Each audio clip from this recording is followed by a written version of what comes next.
You got the 3 points you wanted, but you got away with one a bit tonight, didn't you? We can't hear you, Mark. Hello, can you hear me? Yes, now. I was saying you've got the result you came for tonight, but you were probably a bit lucky to come away with all 3 points, do you think? Well, obviously, we knew it was going to be a difficult match. We made it a little bit harder in the beginning with a few decisions that we made, and obviously with the goal that we conceded, which, if anything, it's obviously my fault because I demanded to do those things. But I really like the reaction. I think the second half we understood much better the spaces that we have to attack. We play with more purpose.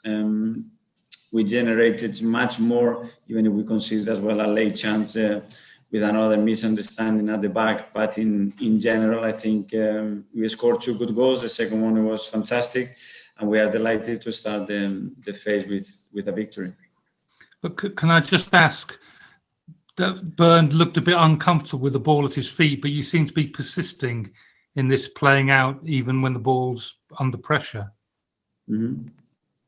Yes, and it's a part of our game model. We need to understand when we can do that and when we should kick the ball to the stand, which is a big part of what we are trying to do. But to recognize that from the outside is much easier than inside. He tried to do that. He has the courage to do it. We've been very successful at doing it as well with the amount of goals that we have scored even in important games. So we need to find the right balance, but I will keep encouraging them to do it in the right moments. Thank you. Okay, Sam Dean from the Daily Telegraph. Hi, Mikel. Can you hear me? Yeah. Just on that Leno, on that goal, do you have to just accept that's the risk that can happen with this style of football? You know, you've scored 3 or 4 goals like that in just a few weeks, and then you concede 1. Is that just the balance you have to accept that it might happen?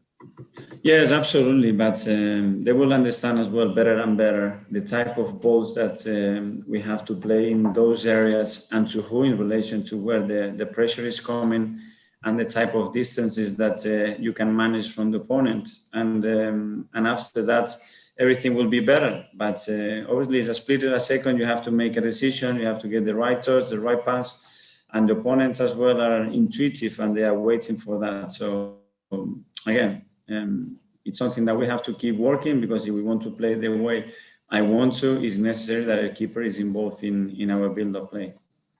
It was a very impressive first start from Thomas Partey in midfield. Were you surprised by how quickly he settled in there? He looked like he'd been there for years.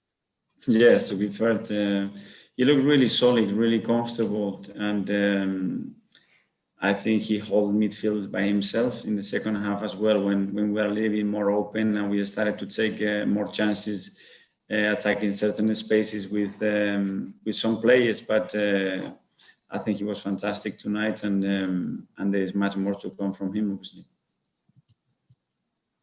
Okay, thanks, Sam. We'll go to James Benge. Hi, Mikel. You say there's much more to come from him. Is there a challenge for you now to both for his teammates, for Partey himself, and for fans to keep the expectations around him under control? Because you're going to be playing teams that are maybe of a higher caliber very soon and will need Partey to play well.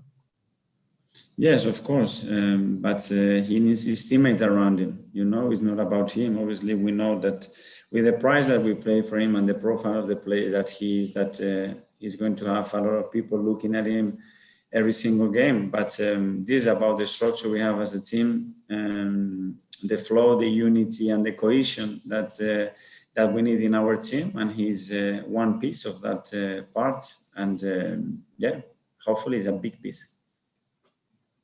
Thank you. Okay, we'll move to Ian Bolton from Sky Sports, please.